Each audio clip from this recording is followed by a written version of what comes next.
warahmatullahi wabarakatuh. Halo teman-teman semua, selamat datang kembali lagi di Educast Education Podcast. Bersama saya Mariana Ditya sebagai host. Di sini di program ini kita akan bincang-bincang seputar perbedaan bank syariah dengan bank konvensional. Di sini saya ditemani oleh dua narasumber cantik, yaitu dari program studi pendidikan akuntansi Universitas Negeri Malang, ada Kak Laili dan Kak Lutfia. Halo Kak, apa kabar? Alhamdulillah baik. Alhamdulillah, walaupun kita tahu sekarang cuacanya sedang tidak mendukung, semoga kita tetap dalam lindungan Allah dan tetap diberikan kesehatan. Sebelum mengawali podcast, saya sebetulnya penasaran sekali, apa sih perbedaan dari bank syariah dan bank konvensional? Baik, bank syariah ini ada dalam aktivitasnya ini, baik dari segi penghiburan dana ataupun penyaluran dana, ini menggunakan prinsip-prinsip syariah atau prinsip-prinsip Islam seperti itu.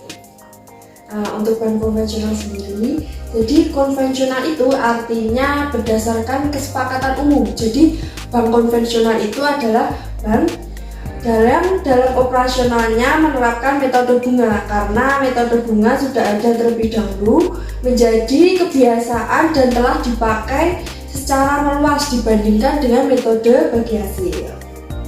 Nah, jadi sudah terlihat ya perbedaannya dari penjelasannya tadi. Jadi kalau dari segi keunggulan, apa sih keunggulan dari masing-masing bank, baik bank konvensional maupun bank syariah? Nah, kalau bank syariah ini ya, bank syariah ini tanpa bunga, jadi berbeda dengan bank konvensional yang menggunakan bunga. Dalam bank syariah ini tidak ada istilah bunga, jadi dapat terhindar dari adanya riba. Dalam bank syariah ini menggunakan sistem bagi hasil.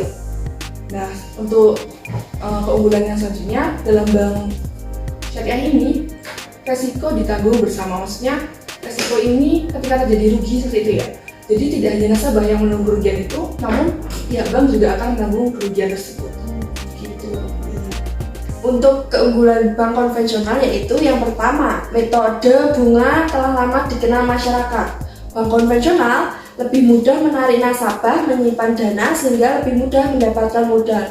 Jadi bank konvensional itu kan telah ada di Indonesia lebih dulu, yaitu pada tahun 1976, sedangkan bank syariah itu kan adanya di Indonesia baru 1991. Jadi itulah mengapa bank konvensional itu lebih di hati masyarakat gitu, lebih dikenal masyarakat, sehingga bank konvensional lebih dipilih masyarakat untuk melakukan pembiayaan, melakukan transaksi, sehingga itulah mengapa bank konvensional itu lebih unggul dibandingkan bank syariah. Kemudian bank konvensional lebih kreatif dalam menciptakan produk-produknya, karena bank konvensional itu tidak terbatas oleh syariat-syariat ya, menggunakan metode bunga yang bebas, maka bank konvensional itu lebih memiliki cakupan yang luas dalam mengembangkan produk-produknya, pembiayaan-pembiayaannya, sehingga lebih banyak menarik masyarakat gitu.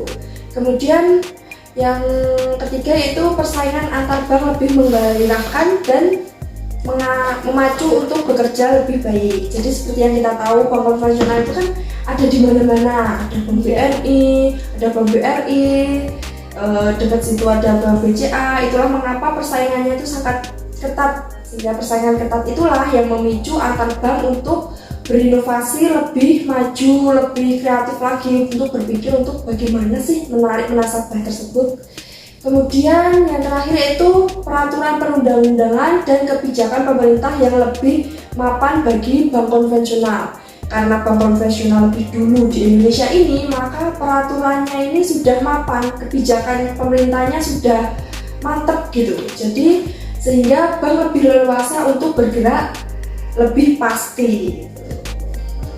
Nah, dilihat dari keunggulannya tadi banyak sekali kan ya, terutama bank syariah nih yang terjamin dari terhindar dari riba.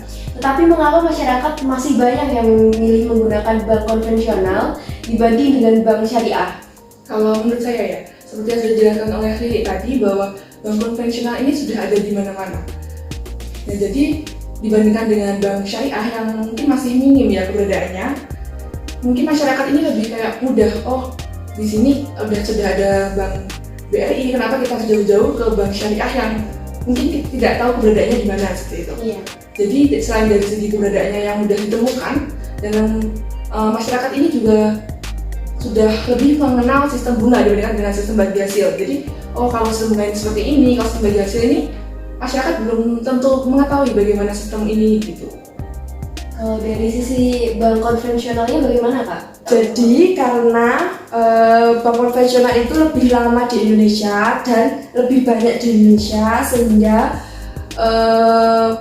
nasabahnya lebih banyak daripada bank syariah.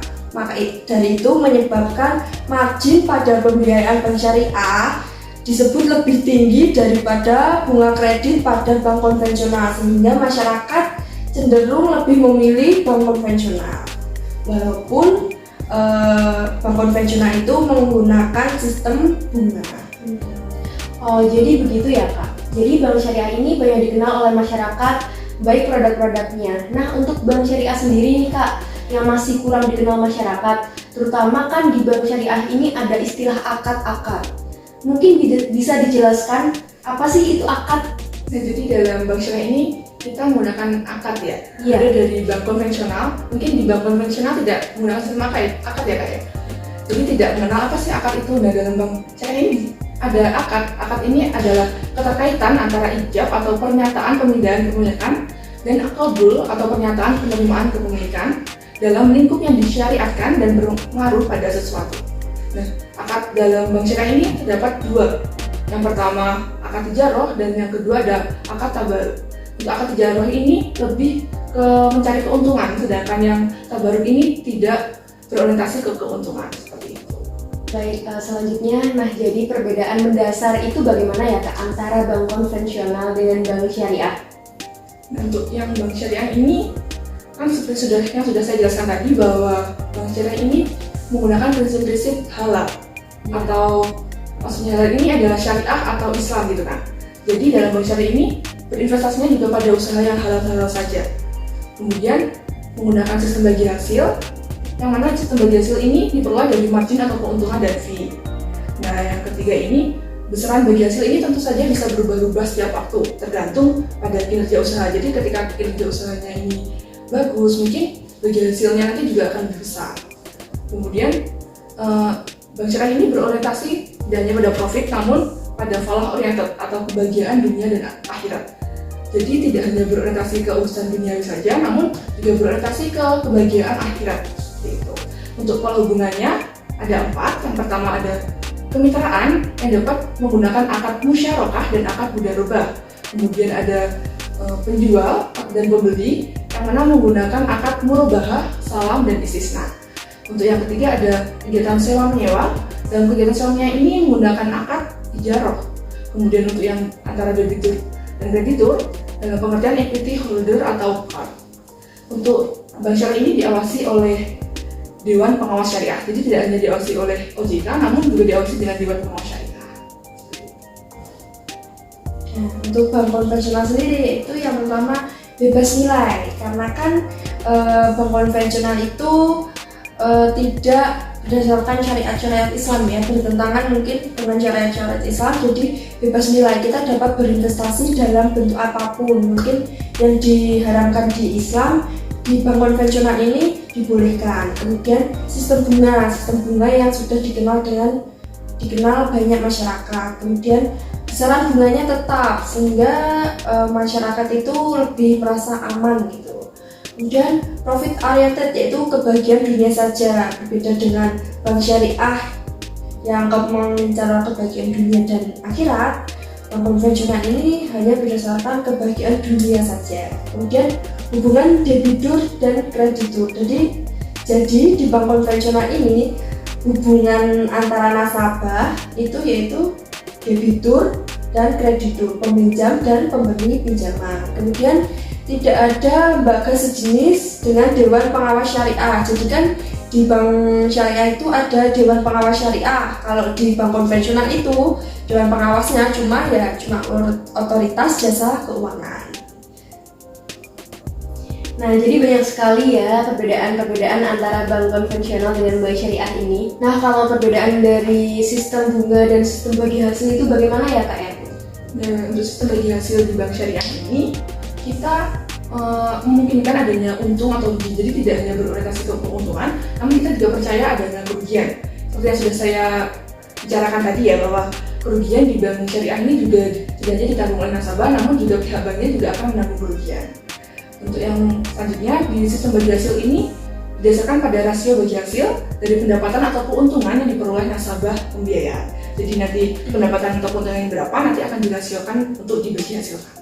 Kemudian dalam sistem bagi hasil ini kan ada akad ya. Nah, akad dalam akad tersebut nanti akan dijelaskan bahwa sistem bagi hasil nanti seperti ini, nanti kamu dapat hasil seperti ini, nanti sudah dijelaskan di akad tersebut. Dan dalam akad tersebut ini sudah disetujui, jadi tidak hanya dari bank, oh saya mau bagi hasil yang seperti ini. Jadi dan nasabah juga harus menyetujui adanya akad, maksudnya adanya bagi hasil yang seperti sudah dijelaskan pihak banknya seperti itu. Kemudian jumlah pembagian bagi hasil ini berubah-ubah tergantung kinerja usaha, seperti yang sudah saya jelaskan tadi ya, bahwa apabila kinerja usahanya bagus, mungkin saja bahwa bagi hasil yang dibagikan ini ke nasabah ini juga besar. Kemudian tidak ada agama yang merugikan keabsahan bagi hasil. Nah, untuk yang terakhir, bagi hasil ini tergantung pada keuntungan proyek yang dijalankan. Dan jika proyek itu mendapatkan keuntungan, maka kerugian akan ditanggung bersama kedua pihak. Nah, seperti yang sudah saya jelaskan tadi juga, bahwa keuntungan atau kerugian nanti akan ditanggung bersama. Tidak hanya kalau rugi, berarti bank juga sudah lepas tangan, itu tidak seperti itu. Jadi sistem bunga itu sangat berbeda lagi ya dengan sistem bagi hasil. Yang pertama, dalam sistem bunga, asumsi selalu untung. Mengapa asumsi selalu untung? Jadi ketika nanti bank merugi, pihak nasabah itu tetap mendapatkan uangnya, karena kan bank sendiri itu kan dijamin ya oleh otoritas jasa keuangan. Jadi otoritas jasa keuangan itu mengawasi kegiatan bank agar bagaimana bank itu tidak merugi. Maka dari itulah diasumsikan bank konvensional itu dengan sistem bunga itu selalu untung. Kemudian didasarkan pada jumlah uang pokok dan pinjaman. Kemudian nasabah kredit harus tunduk pada pemberlakuan perubahan tingkat suku bunga tertentu secara sepihak oleh bank. Contohnya kemarin kan ada COVID ya, jadi suku bunganya cenderung dinaikkan gitu lah. Dari pihak nasabah itu harus menerima walaupun suku bunganya naik, jadi tidak bisa protes ke dalam bank gitu. Kalau suku bunga ya nasabah harus terpaksa menyetujui gitu sistem bunganya naik walaupun keberatan gitu. Kita tidak dapat mengajukan protes gitu. Kemudian tidak tergantung pada kinerja usaha. Jadi ketika jumlah pembayaran bunga tidak meningkat meskipun jumlah keuntungan berlipat ganda saat keadaan ekonomi sedang baik. Jadi kita tidak mendapatkan pembayaran yang meningkat walaupun tingkat bunganya itu meningkat gitu. Kemudian eksistensi bunga diragukan kehalalannya oleh semua agama termasuk agama Islam, di mana di Indonesia ini kan mayoritas agamanya Islam gitu. Kemudian sistem bunga itu diharamkan di agama Islam. Jadi eksistensi bunga ini diragukan kehalalannya, bukan diragukan lagi, ini memang enggak halal. Kemudian pembayaran bunga tetap seperti yang dijanjikan tanpa pertimbangan proyek yang dijalankan oleh pihak nasabah untung atau rugi. Jadi ketika proyek yang dilakukan itu untung, ya kita tetap pembayaran bunganya tetap gitu, nggak ikut naik gitu, karena proyek naik pembayaran bunganya ya tetap gitu. Kalau rugi ya kita untung karena kan kita tidak menanggung resiko rugi, kita tetap mendapatkan bunga sesuai dengan kesepakatan. Nah, jadi banyak sekali ya perbedaan-perbedaan antara bank konvensional dengan bank syariah, baik dari segi bunganya, sistem bagi hasilnya, maupun akad-akad yang tadi sudah dijelaskan. Seru sekali pembahasan podcast hari ini, semoga bisa menambah wawasan teman-teman semua mengenai bank syariah dengan bank konvensional. Terima kasih teman-teman sudah menyaksikan Edukes kali ini. Sampai jumpa lagi di Education Podcast selanjutnya. Wassalamualaikum warahmatullahi wabarakatuh. Salam Cakrawala UM The Only One.